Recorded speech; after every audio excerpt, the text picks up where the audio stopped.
É uma alegria, uma honra para mim estar aqui com vocês hoje. E eu também já tinha ouvido falar aqui sobre essa igreja um pouquinho, né? Eu trago aí um abraço, o beijo do pastor Luiz Gomes, aí, Luizinho, para vocês. Eu fui membro da Alcance Curitiba, né? Então, também acompanho já a trajetória aí do pastor Luciano, né? Agora também do pastor Marciano. Então, a gente sente quase que é a sede aqui, a igreja mãe, né? Cadê o Danilo aí, que o Marciano nos escute aí, Danilo? Hein? Brincadeira à parte, parabéns aqui pela estrutura, né? Eu não conhecia a Comunidade de Vida, fiquei impressionado, não necessariamente pela estrutura e o tamanho também, mas pelo que Deus tem feito, né? Aqui, através da fidelidade do coração de vocês, e aqui, dessa linda cidade, né? Então, eu estou quase me rendendo a Guarapuava, né? Depois dessas andanças aí no país. Mas eu estava orando ali, pastor Wex, antes de começar, e já ouvi, né? Já ouvi a sua palavra algumas vezes lá na Comunidade Vinhedo. Mas Deus falou forte ao meu coração sobre fidelidade, né? Então, a gente vê que, eu vou contar um pouco aqui, trouxe uma apresentação, né, Fábio? Pode, se possível, colocar na tela, mas eu entendo, né, que Deus dá um dom para cada pessoa, né, um dom ministerial, né, e aquilo que a gente faz nas nossas profissões é apenas uma consequência dos dons que Deus nos dá para que a gente possa exercer na igreja também. Então, assim como, né, a gente muitas vezes trata de litígios de alta complexidade, enfim, a gente precisa ter um coração reto, né, porque senão a gente acaba se perdendo no meio do caminho. Eu vejo que tudo que Deus tem construído aqui com o teu time, pastor, que é pesado, que é muito bom, é por causa da sua fidelidade, né? E eu queria expressar isso publicamente, porque quando eu também olho, eu me impressiono com o que Deus já fez, com aquilo que Ele está fazendo e ainda fará através da igreja, através da Comunidade de Vida, não somente no Brasil, como fora do país, né, que vocês já têm muitas palavras, mas isso é sobre fidelidade, né, que é só manter esse coração e a coisa já está fluindo e rios transbordarão ainda mais de forma recalcada, sem sacudida, sem medida transbordante. Amém? Então, eu fui convidado, né, para estar aqui no Ministério Excelência. Queria agradecer ao Fábio, ao Rafa, né, pessoas que a gente já tem caminhado, que eu tenho aprendido. Vou falar um pouco sobre isso, sobre, né, o que eu tenho aprendido sobre comunhão. E a gente vê que Deus encontra propósitos, né?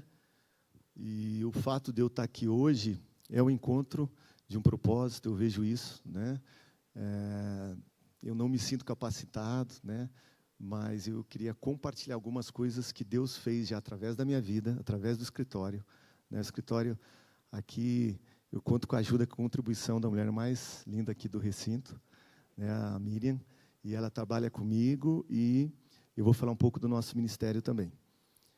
Então, eu vejo que Deus, Ele une propósitos, né? Assim como as igrejas não têm bandeira, nós estamos falando de reino. Eu tenho aprendido bastante sobre caminhar em conjunto, né? Caminhar com pastores do lado, né? Eu tenho aprendido que a gente sabe que não existe separação, né, do que é secular e de reino, mas realmente, em ambientes tão desafiadores, como, por exemplo, o mercado financeiro, o mercado jurídico, e eu não sei como vocês têm um pastor aqui que é financista, que é advogado, e tudo isso, e a pastora aqui da comunidade, né, Rafa? E a gente, muitas vezes, a gente não fica claro a linha tênue, né, sobre como ajudar, como atuar, né? E eu vejo que claramente aqui, através da comunhão, a gente tem visto, através do exemplo de vocês, como fazer isso, ou seja, empreender ministerialmente, ter o coração correto para poder ser luz no mundo, onde há trevas, né? E o fruto disso ser não somente direcionado à igreja, ao trabalho de Deus, a gente está falando de reino, independentemente de bandeira, mas também de como abençoar a igreja local, que é o que Deus tem falado ao meu coração. Vamos lá então, gente? Bom, como o pastor Weckles falou, eu trouxe o livro, né, 100 livros, o advogado em Curitiba, né, que a gente está disponibilizando aqui para a igreja.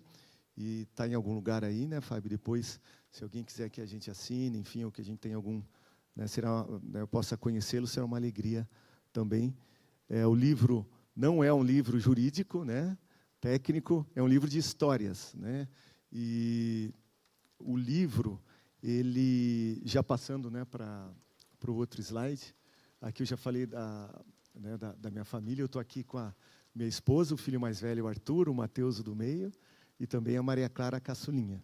E a gente, eu e a Miriam, a gente tem um ministério que chama De Volta ao Plano A.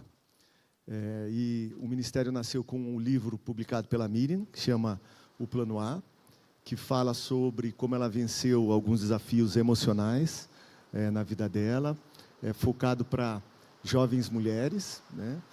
E daí nasceu o nosso ministério De Volta ao Plano A, para buscar também edificar o corpo de Cristo e falar aos cristãos de como voltar ao primeiro amor e como a gente utilizar as nossas capacidades, 100% daquilo que Deus nos deu, para a igreja e para a honra e glória do Senhor Jesus. Podemos passar. Então, eu vou falar um pouco do nosso ministério, de como foi, de acordo com o que está descrito no livro, os dias, né, lá do começo da minha carreira profissional, os desafios que a gente teve, os desafios, inclusive, até de identidade, né, quando as dificuldades vieram forte, e depois o que nos manteve até aqui, a visão e o propósito, e falar um pouco aqui como aprendiz sobre negócios redentores. Podemos passar. Então, o livro da Miriam, que é o Plano A, que vocês devem conhecer aqui também, tá? Um dia podem convidar a esposa aí, que ela tem falado em alguns lugares desse Brasil, né, sobre propósito e como ela venceu as doenças emocionais que eu mencionei, mas ele trata basicamente sobre obediência, né, em especial para as mulheres, e eu conto no livro Advogado em Curitiba algumas histórias de fé, né, que mantiveram a gente firme no caminho até hoje.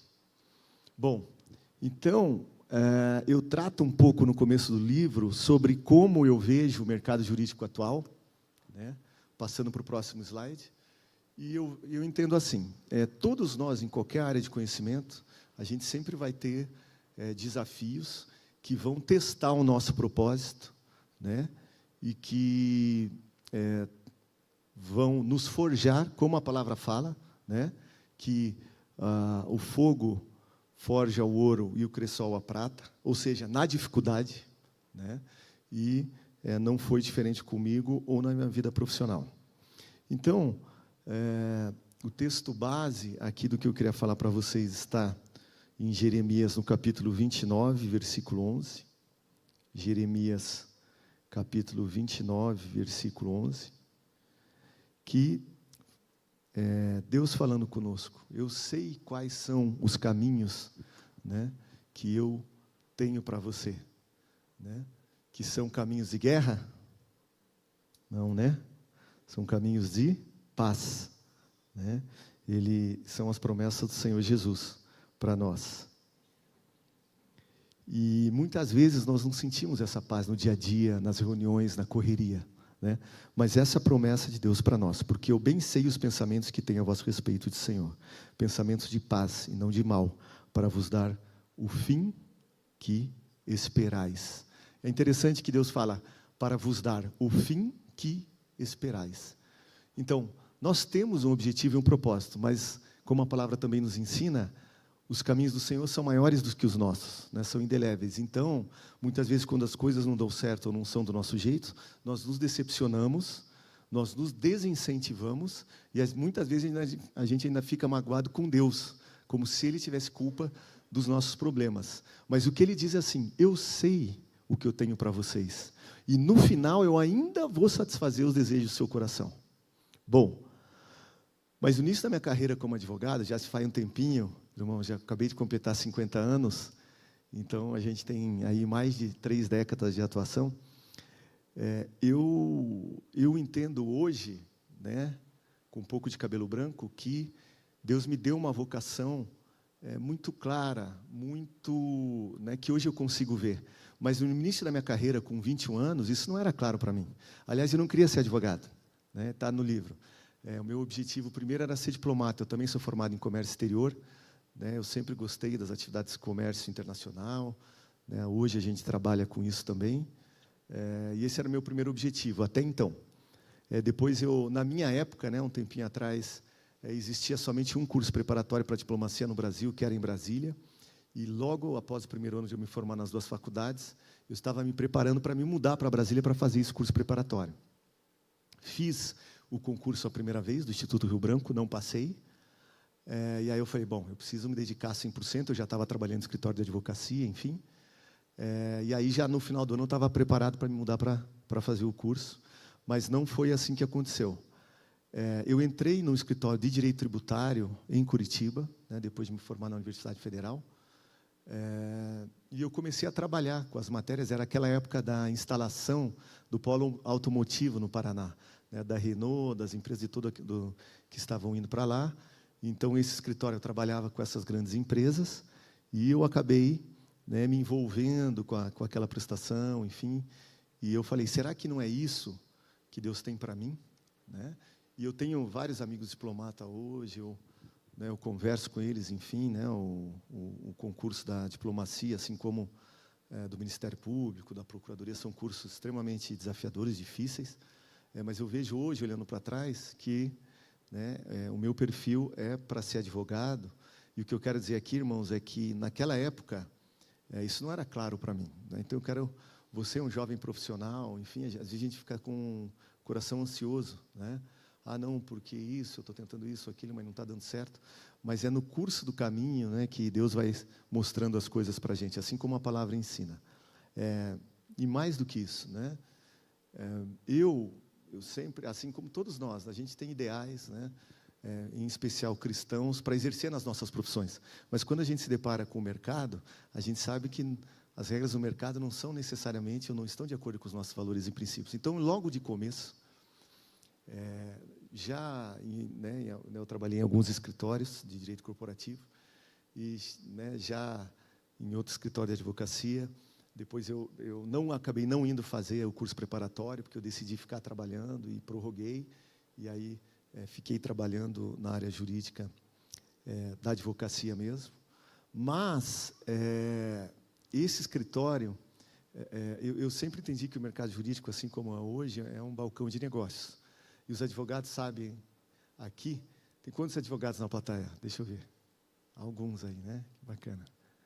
Então, que a gente tem, como em qualquer mercado, situações de corrupção, desafio, que o diga o Supremo Tribunal Federal. Fala sobre isso no livro, entendendo que nenhuma autoridade é colocada na terra sem autorização do Deus Pai, né? Então, a gente também precisa lidar, né, com subserviência, entendimento e propósito, e ser luz aonde não existe. Bom, mas falando sobre o mercado, o balcão de negócios, que é o mercado jurídico nacional, eu sempre tive esse sentimento de inadequação, né? Então, eu me lembro que no escritório que eu trabalhava, eles pagavam a distribuição, né? A distribuição de processo é feita através de um sorteio, normalmente, mas não de forma incomum. Alguns advogados e escritórios têm acesso ao distribuidor do processo, eles direcionam a distribuição para várias específicas, onde eles conhecem os juízes, né?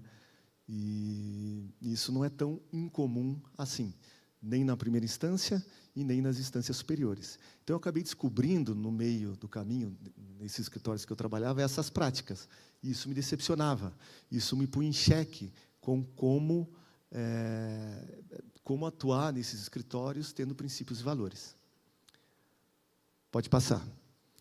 Então, aí eu acabei saindo do primeiro escritório por esse motivo, do segundo também, até que depois pensei, bom, eu não sei se eu devo ir para Brasília ou não estou na profissão certa. Então, eu quero dizer o seguinte, se você tem esse sentimento de inadequação, não é que... Provavelmente você não está no caminho errado, né? Mas a palavra fala que nesse mundo a gente vai ter aflição, para a gente ter bom ânimo, e que nós temos que combater o bom combate, o que significa que vai ter guerra, e a gente precisa ser luz. Mas jovem, com 20 e poucos anos, eu não sabia como fazer isso, eu sabia que eu queria, e eu me posicionava.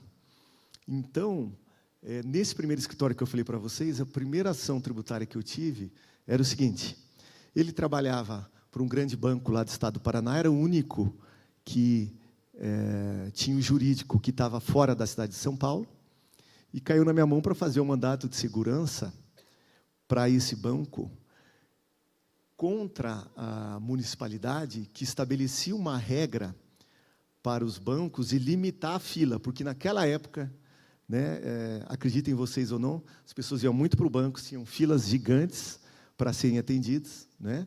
E aí a municipalidade tinha feito lá o município tinha feito uma lei para limitar, enfim, que os bancos tinham que colocar mais caixas para a população não ficar com aquelas filas tão grandes. E aí eu precisava fazer a ação judicial para combater aquela legislação que eu entendia que era justa, né? E que mais o cliente, né, do escritório que eu trabalhava era o banco, e eu precisava fazer aquele mandado, enfim. Então, isso já foi um primeiro conflito que eu tive, né? E depois eu vou falar um pouco sobre essa questão bancária e o vínculo com o escritório de advocacia aqui, que está no livro também. Outro desafio que eu tive é que, assim, a legislação do trabalho aqui no Brasil, vocês empreendedores, empresários sabem muito bem, ela pende, é a única do mundo, né, Rafa, que pende em favor do empregado, né? Ou seja, quando a gente tem o símbolo da justiça, que é as balanças, a justiça é feita para julgar equanimemente, e não pender por um lado, né? Então, nós temos aqui, né, uma consolidação das leis do trabalho do Brasil, que data da década de 1950, de Getúlio Vargas, ainda que tenha tido uma reforma em 2017 mais recente, enfim, mas que ela é feita para beneficiar o empregado. Até aí tudo bem. O ponto é que a Justiça da Lei do Trabalho ela se tornou um balcão de negócios absurdo, onde existem advogados que ligam para as grandes empresas, que sabem, antes mesmo do funcionário, que ele vai ser demitido. Já tem várias histórias assim, de advogado ligar, então, você que foi demitido, ele falou, opa, eu não fui demitido ainda, agora eu sei que eu serei, por causa das informações dos sindicatos, né, que enfim, estão, e tem esse conhecimento e as listas das pessoas, para já entrar com a ação trabalhista e processar a grande empresa. Até chegar ao absurdo de, eventualmente, os colaboradores, os funcionários da fábrica, fazerem cirurgias pensando em reclamatório trabalhista, enfim, se tornou um balcão de negócios. E, no começo da profissão, né, na dureza ali, eu tive possibilidade de advogar para reclamantes, enfim, que também não tinham os melhores princípios e queriam processar suas empresas, mesmo tendo acordado uma coisa, mas com o empregador, e depois está querendo processar a empresa, e eu também não me sentia confortável de fazer isso, não fazia, mas era mais algo adicional que agregava no meu sentimento de inadequação. Depois, a parte tributária também. A questão de, eventualmente, alguns empresários, enfim, era um escritório grande que eu trabalhava em Curitiba, de acobertar não somente o não pagamento dos tributos e de como fazer para o cliente não ser, enfim, constrangido, seja pela Receita Federal ou até, eventualmente, por uma ação penal, fruto da sonegação fiscal. Isso era outra coisa que me deixava desconfortável. E, para acabar mesmo a minha carreira jurídica, a questão de não fazer negócio.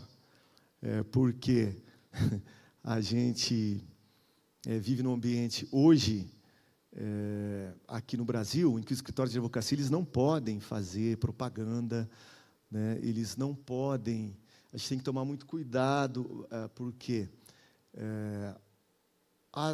o mundo jurídico lida com poder, né, um dos 3 poderes, lá da divisão de Montesquieu, enfim, poder jurídico. Então, o advogado é um instrumento para a realização da justiça, né, e não um empresário do direito. E aí, qual é o ponto aqui? É não colocar o dinheiro na frente da resolução do problema ou da justiça. E, eventualmente, inclusive o advogado jura isso, os advogados aqui sabem que se a gente precisar atender de graça, assim nós devemos o fazer, né? Então, realmente, quando eu saí desse segundo escritório, lá de Curitiba, eu falei, cara, isso não é para mim, né? Eu vou para Brasília, eu devia ter feito o curso de Itamaraty, mas não era isso que Deus tinha. E aí eu abri o escritório próprio, né, que a gente tem até hoje. A Carneiro Cunha vai completar 17 anos, aí, que nasceu em virtude Eu nunca quis ter um escritório de advocacia com meu nome. Essa é a realidade dos fatos, né? A Miriam sabe, esse não era o meu objetivo, mas nasceu de uma necessidade, né, de eu continuar atuando no mercado, e eu fui entendendo que Deus tinha me dado alguns talentos, em virtude dos princípios que eu tinha no coração, mas que eu não conseguia realizar isso profissionalmente falando. Então, eu creio que Deus tem um caminho para cada um de nós, né, que a gente não enxerga, né? E é um caminho bom, como fala aqui em Jeremias 29. Mas se a gente não perseverar, se a gente não enfrentar essas dificuldades, como Paulo fala, a gente se conformar, não, isso não é para mim, isso, aquilo, outro, a gente pode perder um grande presente de Deus para as nossas vidas. Então, eu vejo que hoje o escritório de advocacia, independentemente do nome que ele tenha, é uma grande realização para mim, né? E eu amo o que eu faço de paixão, por causa do propósito, porque a gente tem feito a diferença, é o que eu vou contar nessas histórias aqui. Mas chegou um momento que eu não acreditava mais. E ali eu precisei cair de joelhos, eu precisei me humilhar, chorar diante de Deus, enfrentar dificuldades, humilhações, ser demitido de alguns escritórios. Eu posso contar essa história para os irmãos, parte delas estão no livro. Mas Ele é fiel para completar a obra. Amém, irmãos? E Ele realiza coisas maravilhosas na nossa vida, também através da profissão. Mas a gente precisa perseverar. Não é à toa que um dos principais valores e princípios do escritório é perseverança. Então, eu abri escritório na casa dos meus pais. A minha mãe é psicopedagoga, ela tinha lá uma pequena sala de atendimento, e ela tinha uma minúscula sala de recepção do atendimento dela. E eu abri o escritório de advocacia lá nessa salinha, e comecei, não é nem do zero, irmãos, é tipo do menos 20, né? Assim, era engraçado, eu tenho várias situações para contar, mas com perseverança, com resiliência, né? E eu acredito que isso não seja só para o mercado jurídico, né? Eu acredito que para todas as áreas, né? E para todas as profissões, é o que a palavra fala, são os duros dias do início, né? E a Jacto, que é uma grande empresa de cristãos que tem lá no interior de São Paulo, em Pompeia, vocês devem conhecer ou já ouvirem falar, faturam bilhões, mas eles sempre falam, né, e tem livros que contam a história deles, comece pequeno, né, e não tenha medo de começar pequeno, porque Deus, né, se está dentro do propósito dele, o tamanho vai ser de acordo com o que Deus entende, que é não somente a capacidade, mas os propósitos. Então, eu selecionei algumas histórias que que estão até engraçadas, né, mas que tem um princípio e um propósito para vocês entenderem como Deus foi forjando, né, o escritório. E ali, já contando com a ajuda da Miriam, né, a gente tinha uma filial na cidade de Maringá, e a gente sempre advogou, né, pro bono, gratuitamente. Tem um projeto social do escritório que eu também vou falar brevemente. E aí,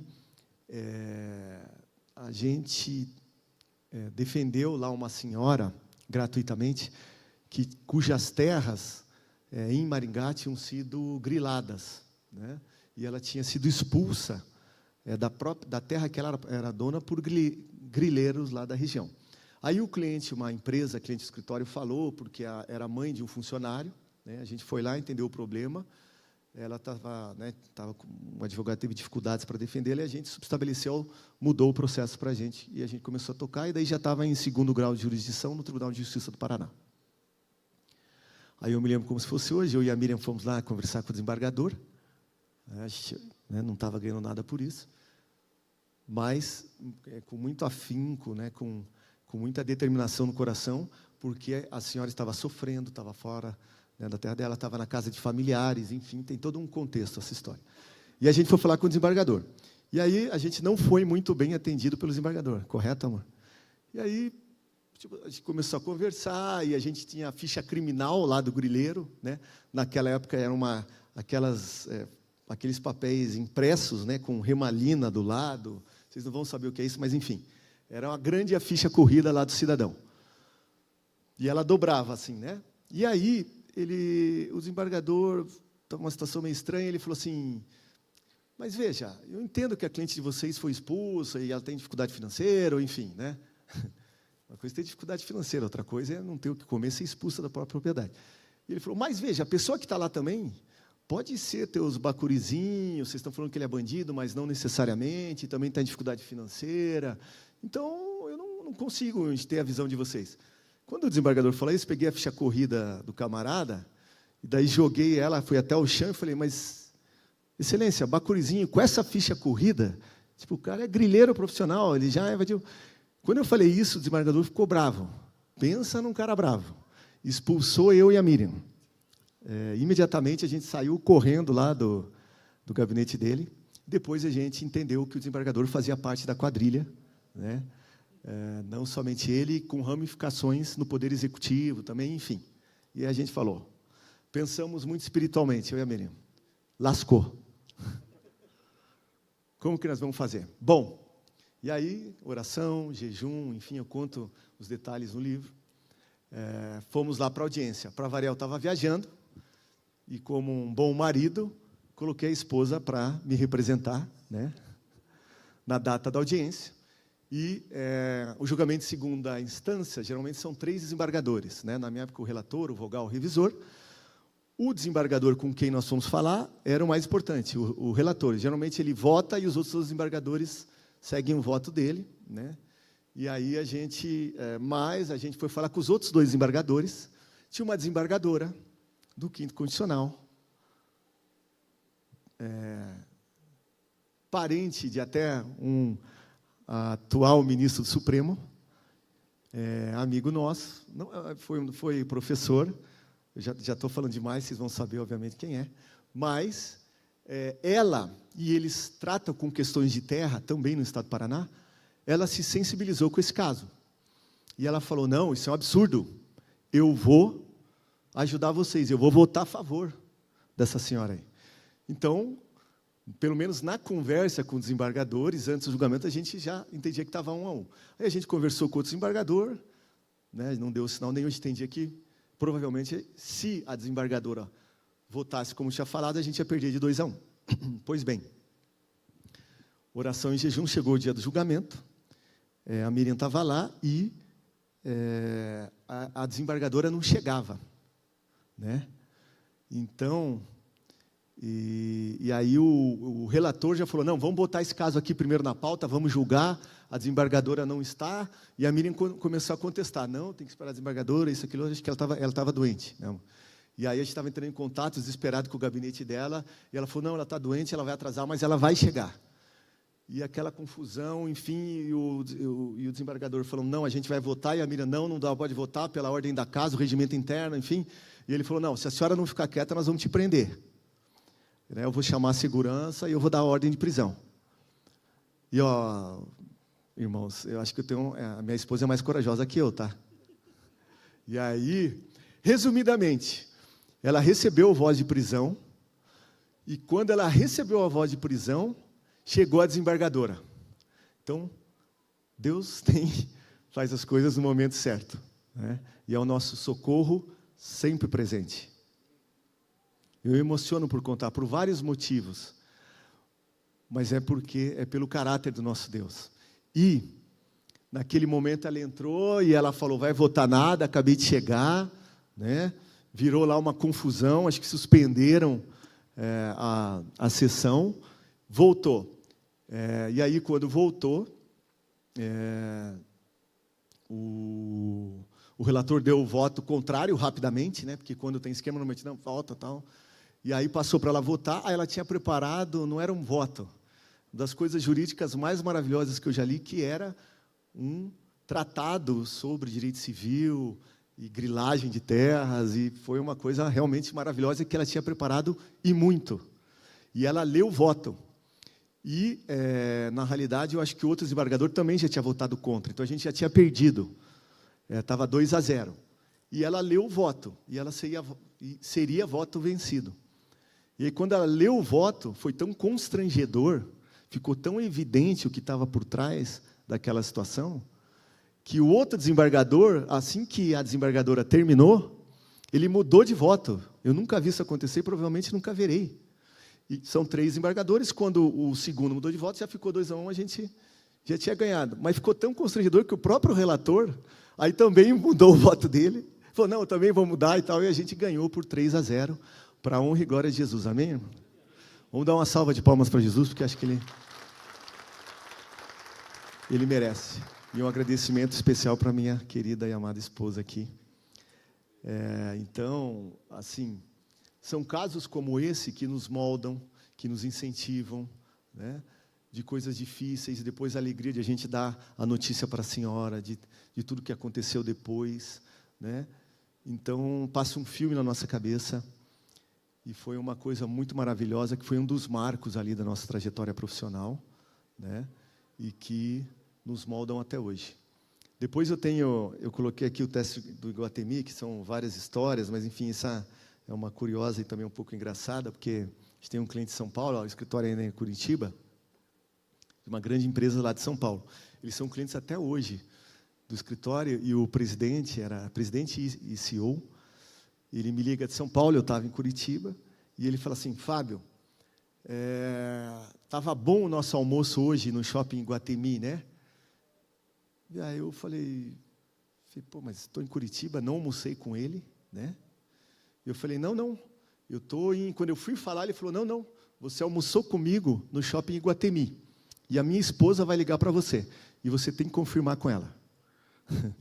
E ele era o maior cliente do escritório.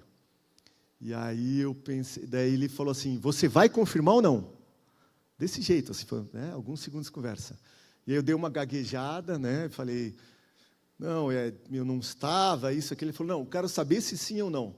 Eu falei, não tenho condições e tal. Aí ele falou, não, você vai dizer que sim, e desligou o telefone na minha cara. E ali foram momentos de tensão. Eu não sabia se, né, a esposa ia ligar ou se era um teste. Hoje eu já consigo fazer uma leitura melhor do que aconteceu. Mas, enfim, mais uma vez, a Miriam estava lá no escritório.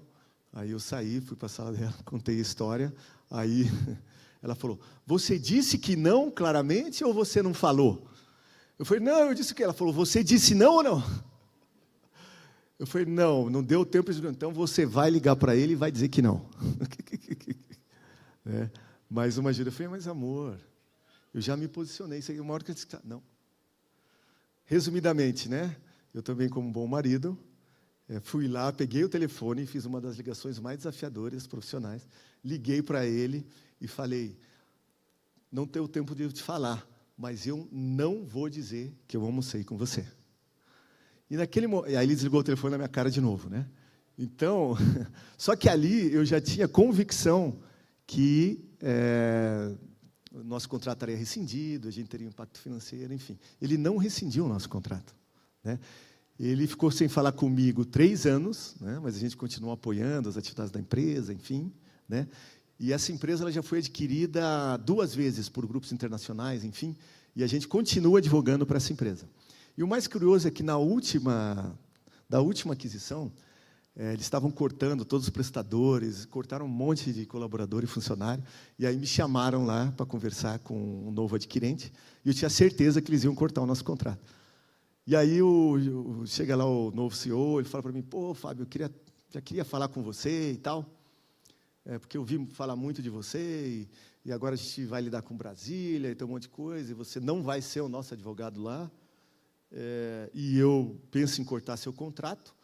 Só que o meu pessoal aqui, os colaboradores mais antigos, falaram que você é um cara muito honesto, muito sério. Eu falei, não, é um advogado sério e honesto, eu quero conhecer. E aí, ele foi conversando comigo, enfim, ele tinha uma visão mais de mercado da advocacia, enfim. E eu fui falando para ele, não, é isso mesmo, contei várias histórias do passado, não essa, obviamente, né? Mas... Enfim, ele manteve a gente, não cortou o nosso contrato, e a gente é advogado até hoje, já contei o final da história. Então, mas assim, irmãos, eu já perdi vários contratos por causa de princípios e valores. Então, eu não estou aqui essa noite para contar que é um mar de rosa, né? E, obviamente, a gente selecionou histórias muito bacanas, que sejam motivadoras, para contar no livro. Eu já perdi, sim, vários clientes em virtude de princípios e valores, e continuo perdendo até hoje. Agora, é uma escolha, é uma decisão, né? E eu acho que o que a gente não deve olhar é a conta no final, né? E essa questão financeira, e aí isso vai nos dando uma coisa muito importante, que é a liberdade, né, de seguir o nosso caminho, seguir a nossa trajetória, de acordo com aquilo que a gente acredita, e o restante a gente deixa com Deus, né? E aí a equação ela se torna maravilhosa. Então, eu acho que se eu fosse fazer essa conta, essa equação, com certeza tem muito mais bênção, inclusive financeira, inclusive de como a gente é conhecido no mercado, né? Porque os judeus têm 6 princípios, são muito importantes, e um deles é: cuide do seu nome, né? Então, eu creio que essa segunda aquisição chamou a atenção do adquirente. Ele falou: cara, eu estou criando meu grupo aqui, o Fábio não é um deles, mas por algum motivo que só a gente sabe, ele manteve o nosso contrato até hoje, né?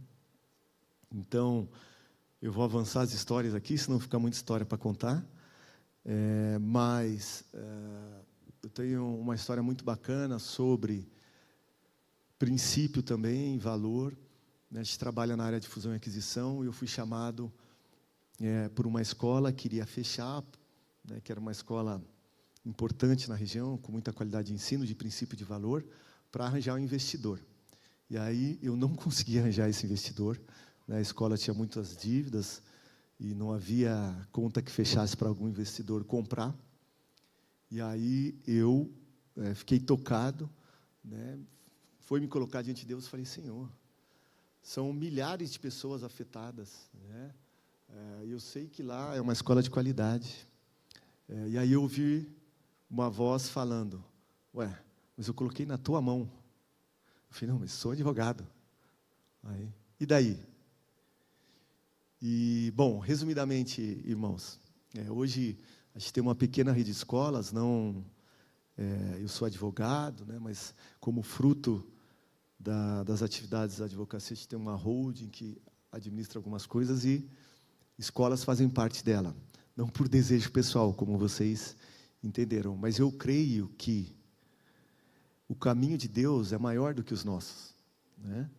E tem coisas que não vão fazer muito sentido na nossa trajetória profissional, né? Mas que Ele coloca na nossa mão como um desafio para que a gente possa honrar, né, o princípio, o valor que Ele colocou em nossas mãos. No meu caso, o que bate muito forte no meu coração é a justiça. Então, desde pequeno, quando eu vi um amiguinho que estava sendo injustiçado, eu me colocava, arranjava confusão para tudo que é lado, enfim. Isso é um dom, né? São coisas que Deus deposita na mão de cada um de nós, né? Cada um de nós aqui tem isso, né? E quando alguma coisa bate no nosso coração, né, um sentimento de inadequação, algo que nos inquieta, nos incomoda, normalmente Deus quer nos dar algum presente que a gente precisa cumprir uma missão antes, né? E a minha mãe é professora, né? E eu amo a educação, eu admiro os professores, eu quero dizer que eu fui criado nesse ambiente. Fui professor universitário, já dei aula na Universidade Federal, em outros lugares, né? Mas nunca pensei que também atuaria como mantenedor na área educacional. Mas isso é um presente para mim hoje. Isso é um plus, é alguma coisa que... Mas para que esse presente se cristalizasse, teve muita dificuldade, a história para contar, né? De recuperação e de trabalho duro, não meu, mas de professores, de pessoas envolvidas, né? E hoje a gente faz trabalho com a área de fusão e aquisição, na área primária e de ensino superior, também em virtude disso, não só conhecendo a área jurídica, mas também conhecendo a área educacional, de quem tem experiência como mantenedor de escola. Essa história do telhado da Alcance eu vou deixar para depois. Mas, até há um pouco tempo atrás, agora mudou, a gente falava que lá no escritório, nosso negócio é realizar a justiça. Isso parece um chavão, uma frase que não quer dizer nada. Mas, para mim, isso, né, o que significa é que a gente não faz negócio, a gente tem princípios e valores, e antes de eu aceitar ou assinar um contrato de prestação de serviço jurídico, eu busco observar se o cliente está do lado certo. Isso parece uma coisa óbvia para a gente que está falando, mas, né, de atuação no mundo corporativo, enfim, ou qualquer direito, a gente sabe que não é tão fácil assim. Podemos passar? Então, hoje, aqui está o projeto social do escritório, o projeto Justiça para Quem Precisa, de atendimento jurídico gratuito. Ele não é exclusivamente um projeto social. Ele é um projeto evangelístico que utiliza a ferramenta social para a conversão. Então, a gente já teve dezenas de conversões, é uma coisa que a gente cataloga. A gente atua em parceria com igrejas do Brasil inteiro, através do Instituto Haggai, através do Instituto Envisionar, né? E cairia bem aqui um projeto com tantos advogados, gente talentosa aqui também, hein, pastor Weckles? E eu confesso que eu estou cada vez mais querendo atuar mais com isso e passar o bastão, né, das áreas técnicas para esses advogados jovens e melhores que a gente. Então, isso tem tomado nosso tempo agora também, né? E, em virtude disso, lembra que eu falei lá para vocês dos sentimentos de inadequação? Um deles era o sentimento de inadequação contra banco. E os advogados aqui sabem que uma das quase únicas formas do escritório de advocacia crescer rapidamente no país, se capilarizar, atendendo o Brasil inteiro, é defender um grande banco, ou uma empresa que esteja em todos os estados da federação, porque eles têm muito poder econômico, né, são lucros de dezenas de bilhões por trimestre, e isso gera uma relação de dinheiro e prostituição com o mercado jurídico, que aqui no Brasil é muito forte, e eu não conheço nenhum outro país do mundo. Por quê?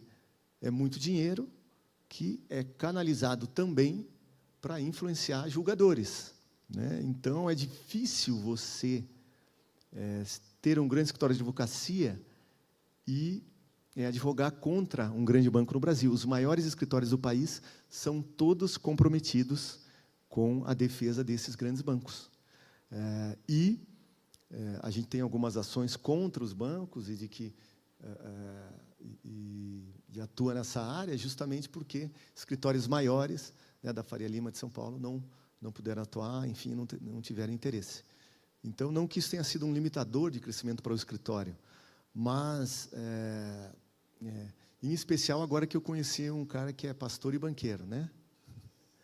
E eu entendo, brincadeira à parte, que a gente pode ser luz nesses mercados, né? E que Deus, no momento oportuno, eu vou falar nos próximos slides, Ele nos dá semente, né, para que a gente possa lançar e, eventualmente, outros colherem, né? Mas o ponto é que isso mudou o perfil do escritório, a nossa estratégia de crescimento, a qualidade do nosso atendimento, e nós focamos, né, no contencioso para trabalhar em causas sociais, né, e deixar que Deus encaminhasse os caminhos dos escritórios na área corporativa, entendendo que é um grande desafio, irmãos, vocês sabem disso, em todas essas áreas de atuação, de a gente atender com princípios e valores, em especial na área financeira e na área jurídica.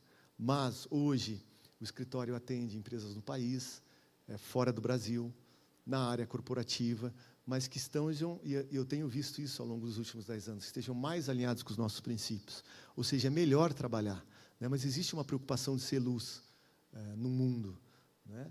E eu acho que, irmãos, existem fases da nossa carreira também, né? Porque, às vezes, a gente está lá, na Faria Lima, ou nas trevas, ou seja, onde for, e é aquele momento, e Deus está nos forjando, está nos preparando.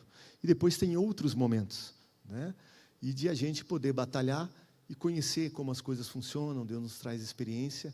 Então, que vocês possam perseverar nos sonhos e projetos que Deus tem e que vocês já têm no coração, eu sinto dizer hoje, e que,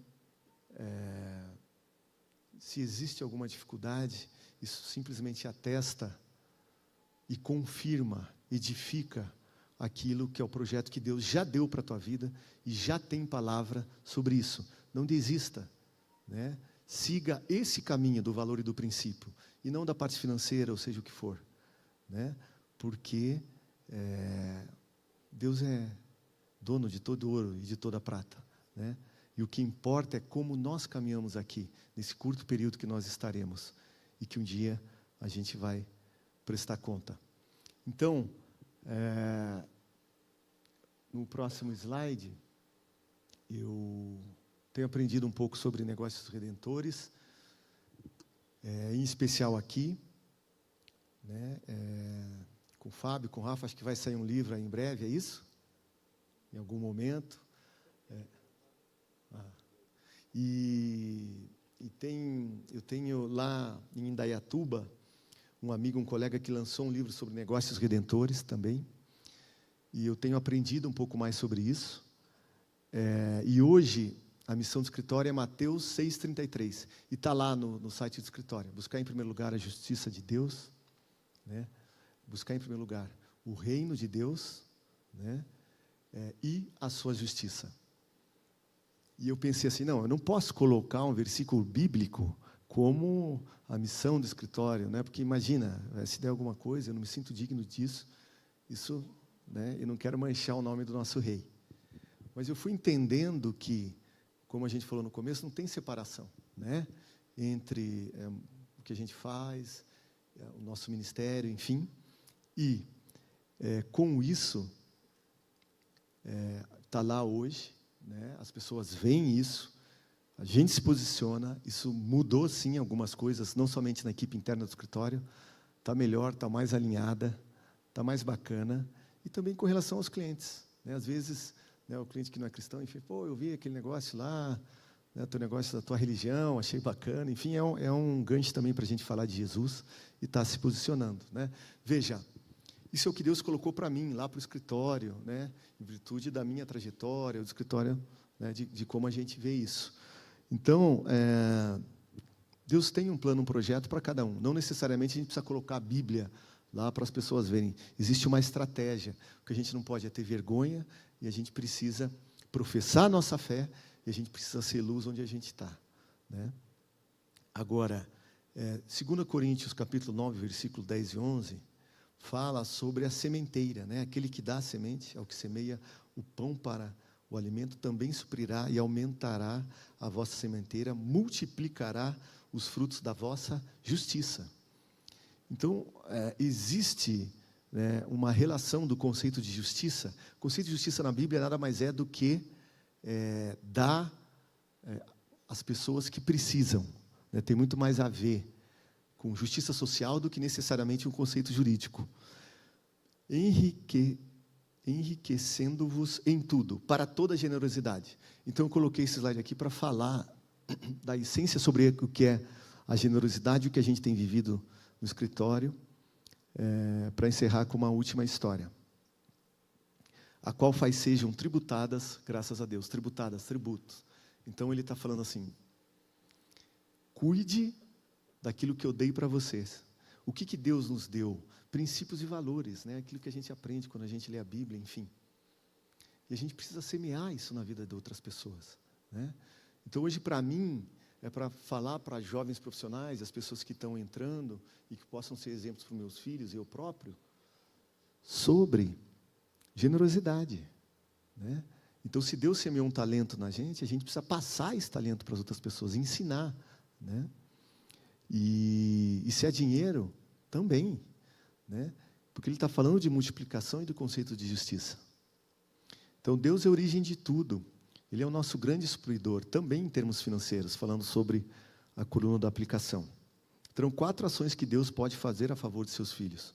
Ele supre, Ele aumenta, Ele multiplica e Ele nos enriquece, não só financeiramente. Então, quanto maior o nosso crescimento, maior tem que ser a nossa generosidade. É isso que está falando aqui também. E a nossa generosidade leva atributos para Deus. Então, se Deus já supriu as nossas necessidades, para o que Ele nos enriquece mais? Para a gente semear, para a gente ser generoso na vida das pessoas. E generosidade não tem a ver com o que a gente tem a ver simplesmente com o nosso coração. É isso. Para a gente semear na vida das pessoas e para Deus também multiplicar na nossa, a gente não precisa ter dinheiro ou nada. A gente só precisa ter uma determinação no coração de querer ajudar as pessoas e de querer servir. É só sobre isso. É um pouco de negócios redentores? Então, falando sobre, né, aqui na última tela, o padrão de Deus, ele combina esses ensinamentos de ganhar, guardar, gastar, né? Então, ganhar através do trabalho, guardar, né? Ele fala sobre as reservas, gastar com simplicidade, sem ostentação, né? Se a gente pode transbordar na vida das pessoas. Investir no nosso negócio e em outras oportunidades, né? De alguém que está em necessidade, de uma escola que está fechando, de uma igreja que precisa de uma doação, de coisas que Deus coloca na nossa frente, porque a palavra fala, cuida das minhas coisas, e eu cuido das vossas, né? Então, é pôr a necessidade, né? Não somente nossa, porque a nossa necessidade a gente vai cuidar, né? Mas dos outros também, e investir no negócio dos outros, em outras oportunidades, mesmo perdendo, mesmo não fechando a conta, e doar com generosidade. E generosidade, mais uma vez, isso é muito importante, né? Quem doou mais foi a velhinha no templo, e não algum grande empresário. Portanto, doação não é dinheiro, é convicção. E aí, aqui, sobre muito tempo, eu tenho um acordo com o pastor Marciano e com o pastor Luciano, mas eu senti, eu só falei agora que eu tive no Ministério de Empreendedores da Comunidade Alcance Itapema, e em especial aqui, pastor Hércules, porque tem tudo a ver com essa casa e esse templo, a generosidade. Eu estou falando sobre isso, porque essa igreja tem plantado muito, né? E eu não sei isso porque eu conheço o Fábio ou o Rafael. Eu sei pelas minhas andanças das pessoas e igrejas que são abençoadas com esta casa, né? Então, e eu sei que esse DNA foi plantado aqui, né, por pastores que estavam aqui, né, em especial o pastor Luciano, o pastor Marciano. Eu conheço esses homens, né? Eu sou advogado deles não porque eles têm um problema, já digo isso de passagem aqui, né, meus irmãos? Mas porque existe uma relação de amizade, né? E eu tenho essa honra, alegria de caminhar com eles para aprender um pouco sobre generosidade que essa casa e esse ministério já realiza e que eu ainda estou aprendendo. Mas lá atrás, né, tem uma história, né, lá da Alcance Curitiba, que eu quero contar aqui para os irmãos e como ela se deu, né, porque os meus pastores Marciano e Luciano, a gente tinha esse acordo de não falar, enfim, só que o Luciano tem uma pregação que ele fala sobre o telhado da Alcance. E aí eu falei para ele, pô, Luciano, mas ele não falou ele falou que o advogado doou o valor do telhado, né, e ele não falou quem era. Mas ele falou uma coisa curiosa, engraçada para mim, que ele falou assim, não, imagina um advogado que doa esse dinheiro aí do telhado. Ele quis dizer assim, né, um bom advogado que com certeza, né, tinha dinheiro. Agora eu vou contar a verdadeira história para vocês aí dessa doação, irmãos. Como é que foi? Então, que tem muito a ver com essa parte escritório. Eu tinha uns honorários para receber de um negócio de M&A lá, de fusão e aquisição, da área de infraestrutura portuária do Paraná. E aí, né, o escritório jovem, enfim, e tinha vários prestadores, maiores escritórios de advocacia lá de São Paulo, e por um motivo lá, eles falaram, não, Fábio, eu não vou pagar você, espera um pouco, e eram honorários que para mim eram bem significativos, e justamente naquela fase, né, amor, a gente morava num apartamento em Curitiba, a gente queria mudar para uma casa, e aí, enfim, estava difícil aquela situação, e a gente sempre compartilhando com os nossos pastores, enfim, né, a gente morava ainda em Curitiba, e aí eu compartilhei com o pastor Marciano, ele falou, sem qualquer interesse, né, obviamente, falou, Fábio, vamos orar por isso, vamos orar por essa causa, né? Eu tenho visto, né, o seu esforço, enfim, e está tendo uma semana aqui de oração dos empreendedores, todas 5 horas da manhã, eu quero que você venha aqui, nós vamos orar por essa tua causa aí, por esses honorários. E aí eu fui, né, a gente colocou em jejum e oração, né, eu já tive a alegria de realizar, no ano retrasado, um jejum de 40 dias, o ano passado, um de 27 dias. Irmãos, jejue. É importante. O mundo espiritual se move, né, eu não sei explicar, eu não vi anjos descendo do céu, enfim, mas a palavra fala, né, isso tem feito a diferença na minha vida e do escritório também. Em jejum e oração, eu estava orando, né, eu não sabia que o Marciano estava lá, e eu senti uma mão no meu ombro, era aproximadamente 5h30 da manhã, e começou a orar por mim. Ali eu senti algo muito especial. E eu me lembro como se fosse hoje, né, eu comecei a chorar, e para mim ali o jogo estava ganho, né, parece que mudou alguma coisa no céu, e a situação estava resolvida. E era o pastor Marciano orando por mim. E eu, enfim, fiquei tocado com aquilo, e sempre conversando com a minha esposa fiel, e ela é uma pessoa mais generosa que eu. Eu nem me considero generoso, não é o ponto. Ela sim, mas eu cheguei para ela, senti, mais uma vez, irmãos, aquele sentimento de incômodo e aquela coisa. Eu falei, amor, E eu sabia que existia um desejo de comprar uma casa, enfim. E eu falei para ela, mas estou sentindo no coração, amor, que a gente precisa, dando certo esses honorários aí, a gente doar para a igreja, esse valor. E era um valor específico, né, que a gente tinha para receber. E eu falei para ela, e ela imediatamente falou, não, amor, está feito, né, vamos doar. Que eram esses honorários que estava difícil de a gente receber.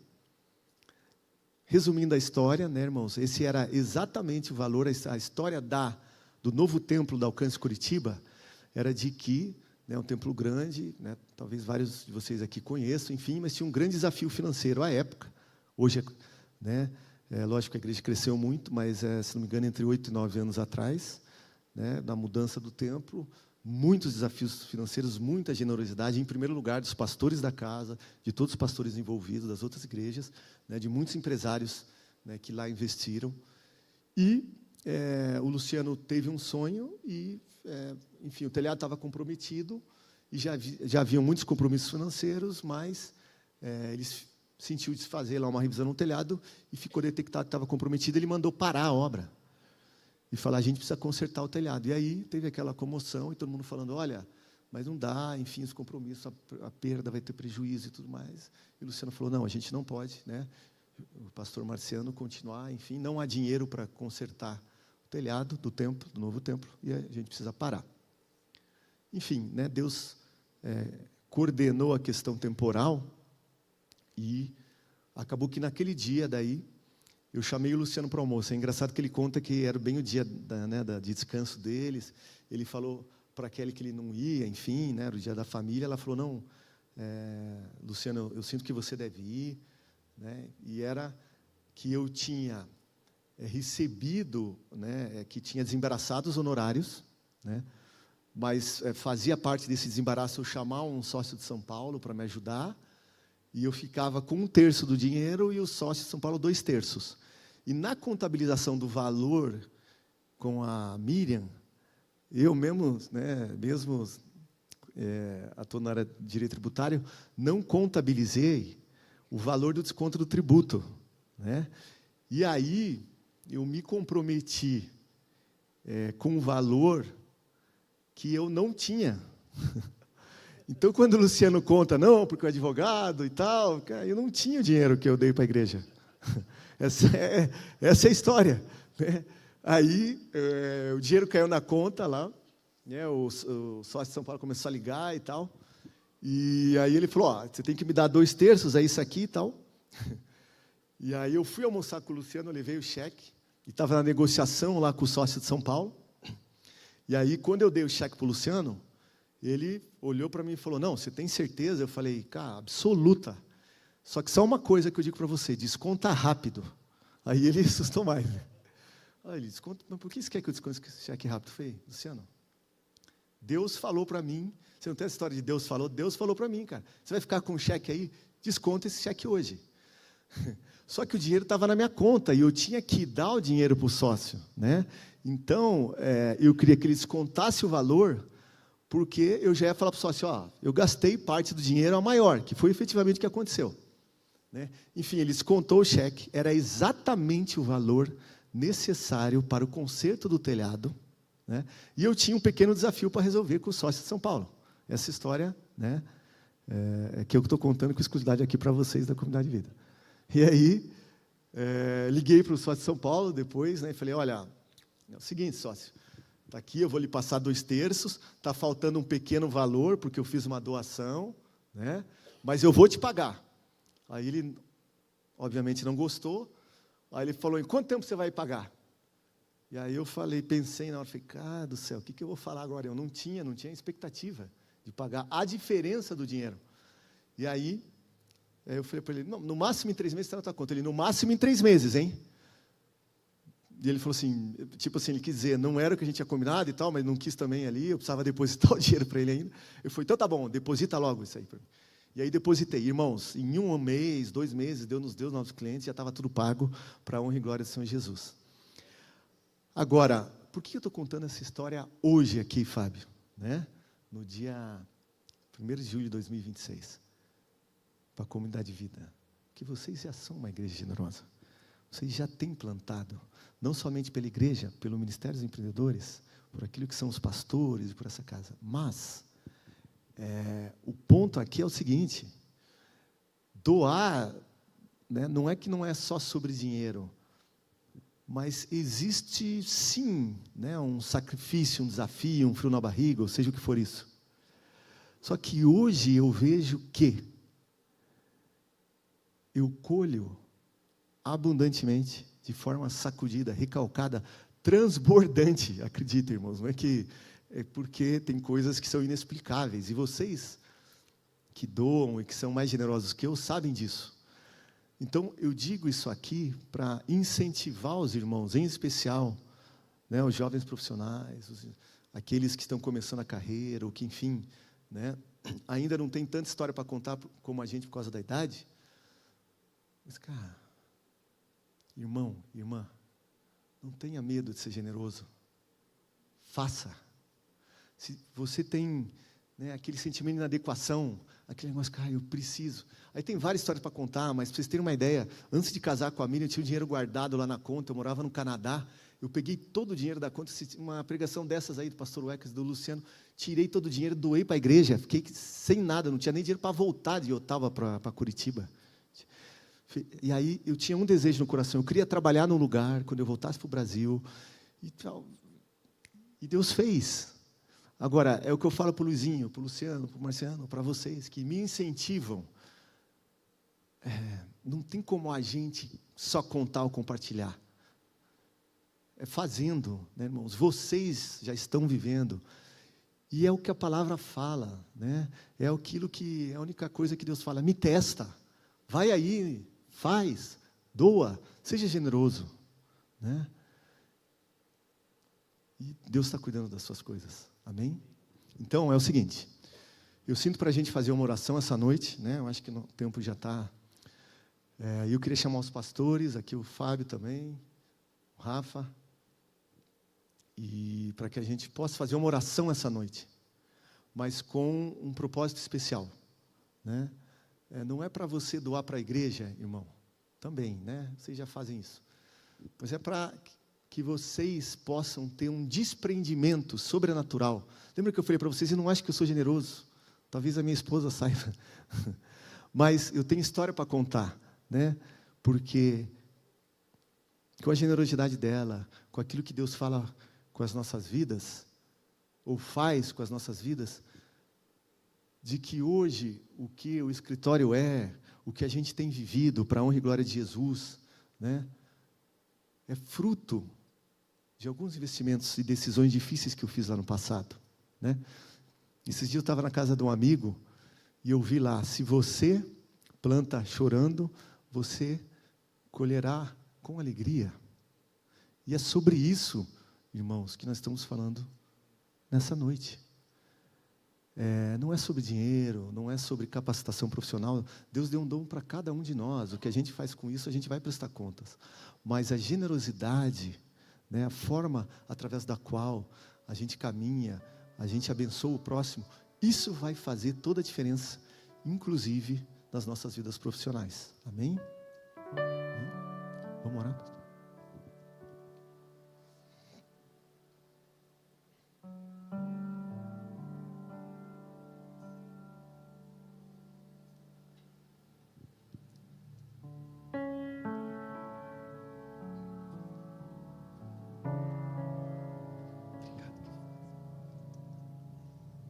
Aleluia. É muito importante entendermos o que o Senhor está fazendo. O Senhor está nos despertando para que possamos transbordar. Eu sempre menciono isso quando quando Paulo foi se reunir com as colunas da igreja, com Pedro, Tiago e João. Está escrito lá no livro de Gálatas. E eles poderiam conversar a respeito de tantas coisas. Quantos projetos. A igreja precisava avançar. Precisava pregar o evangelho para toda criatura. Poderiam falar a respeito de tantas coisas. E foram dadas algumas recomendações, mas entre elas o apóstolo Paulo diz: e me foi pedido para que cuidasse dos pobres. E isso eu me esforcei por fazer. Sabe, a gente não tem noção do quanto isso é importante para o Senhor. E nós louvamos a Deus por ministrações como essa. Nós louvamos a Deus por tudo que o Senhor tem feito através da excelência. Porque eu creio que nós estamos chegando naquilo que realmente queima no coração de Deus. O próprio Senhor Jesus disse: é melhor dar do que receber. Não tenha medo, nós não vamos tirar a oferta aqui na reunião, fica tranquilo. Mas eu creio que o Senhor ele está nos ensinando a transbordar. Sabe, tem dois tipos de mentalidade.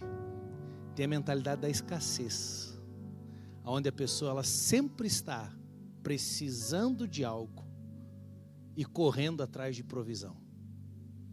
E tem a mentalidade do provedor, aquele que sabe que Deus vai suprir as suas necessidades e não que não as tenha. E nós sabemos que passamos por dias difíceis, nosso país tem vivido dias difíceis, mas quando a mentalidade do provedor ela entra em nós, você sabe que o teu Deus supre cada uma das tuas necessidades e Ele te leva a transbordar. Fábio, muito obrigado por essa palavra. Você poderia falar a respeito de tantas coisas, mas aqui você compartilhou o seu coração, porque eu creio que faz parte desse processo que Deus está gerando cada vez mais em nós, de sermos provedores. Todas as vezes nesse púlpito, todos os domingos, nós estamos declarando algo sobre essa casa. Nós somos uma casa de provedores. E muito antes daquilo que nós vamos fazer, é muito importante a mentalidade que temos. E eu louvo a Deus, porque o Senhor está gerando através de palavras como essa e de ensinos que há tantos anos, o Senhor tem trazido. É porque Ele quer fazer coisas grandes a partir de uma mentalidade de provedor e não uma mentalidade de necessidade. Eu tenho certeza, e nós vamos orar sobre isso, que aconteça uma renovação da nossa mente. Nós estamos sempre falando aqui, a igreja ela não está aqui para drenar essa cidade. A igreja não está aqui para tomar algo da cidade. A igreja está aqui para irrigar essa cidade. E não haverão necessitados no nosso meio. Porque aqui existe uma igreja provedora. E que isso possa acontecer a partir da sua vida. Que isso possa acontecer a partir do teu emprego. Porque você pode dizer: pastor, eu não sou um empresário, mas já tem recursos chegando na sua mão. E você já pode ser um provedor. Cada um na sua proporção. Mas isso vai acontecer, uma revolução de provisão.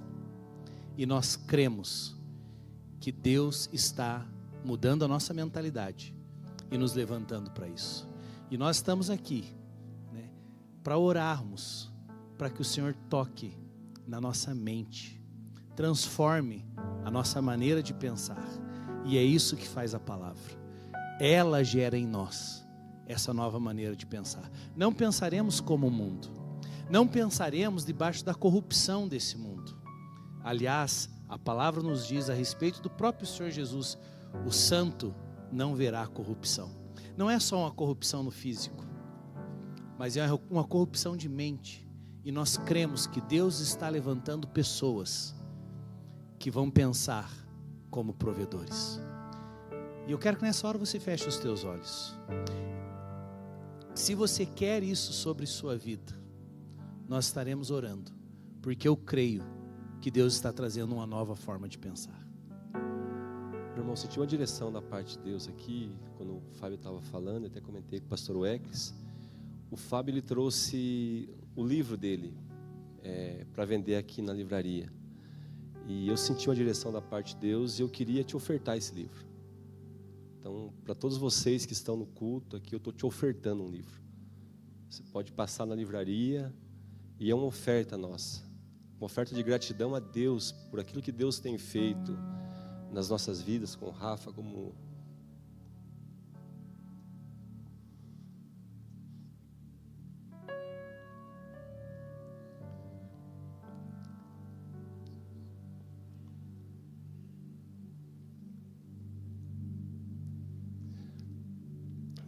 Porque eu sinto da parte de Deus que realmente há algo diferente acontecendo.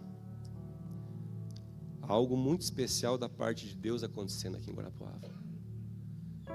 E eu tenho certeza absoluta que você faz parte disso. Alguns já estão sentindo isso. Está queimando no teu coração. E outros vão começar a sentir, porque você vai incendiar essa pessoa. Nós seremos conhecidos como uma cidade generosa. Uma cidade que tem a disposição de servir. Uma cidade que anda em justiça. E eu creio que esse tempo está chegando. E eu quero fazer essa oferta na tua vida. Então que você passe ali e pegue esse livro, mas você não leve como um simples livro, mas que você leve como um ato profético. Onde Deus vai trazer condições de você ser generoso, mas talvez não seja primeiro no recurso, seja na tua atitude, na tua disposição de servir. Amém? Então, por favor, quando acabar o culto, eu quero que você passe lá, pegue, leve esse livro, e eu tenho certeza que Deus tem algo muito especial. Amém? Você que sente que Deus quer tocar e transformar a sua maneira de pensar. Sabe, tem coisas que elas não acontecem por argumentos. Não é um argumento, é um toque de Deus que vem sobre nós. Mas se realmente você deseja isso, se você quer que Deus faça de você um provedor, que mude a sua mente. Sabe, nós vemos em um mundo muito egoísta, mas Deus está levantando pessoas para transbordar. E nós vamos orar, liberar algo sobre sua vida nessa hora. E se realmente você quer isso, quero que onde você está, você vai levantar a sua mão, dizendo: Deus, eu quero que o Senhor toque na minha mente hoje, e que o Senhor faça algo na minha vida. E eu tenho certeza que Deus está vindo com algo novo sobre nós. Vamos orar juntos. Senhor Jesus, nós estamos na tua presença nessa hora.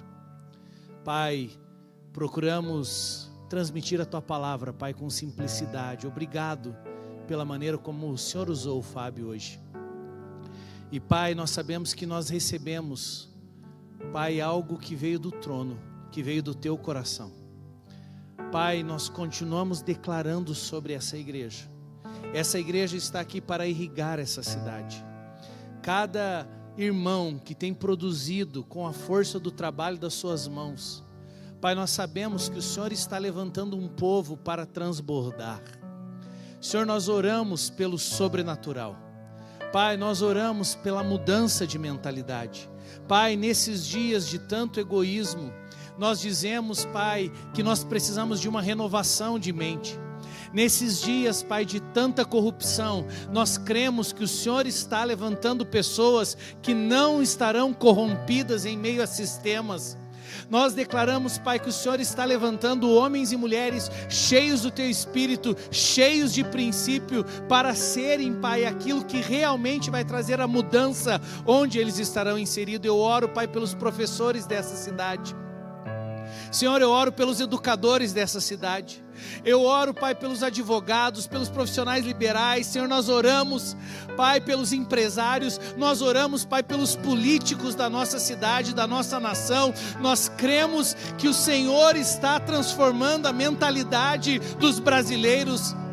Em nome do Senhor Jesus, E nós oramos, Pai, que esse sopro que está começando nessa cidade, Pai, que ele possa invadir muitos lugares, Pai, que esse entendimento de transbordar, de praticar princípios, de cuidar do nome, de ser generosos, em nome do Senhor Jesus, que isso possa se espalhar. E nós oramos, Pai, para que como igreja nós possamos continuar tocando o necessitado, o estrangeiro, o órfão, a viúva, em nome do Senhor Jesus. Levanta pessoas com espírito de excelência, levanta homens e mulheres, Senhor, com espírito de generosidade, em nome do Senhor Jesus. Pai, coloca em nós a verdade da Tua palavra, que é muito melhor dar do que receber.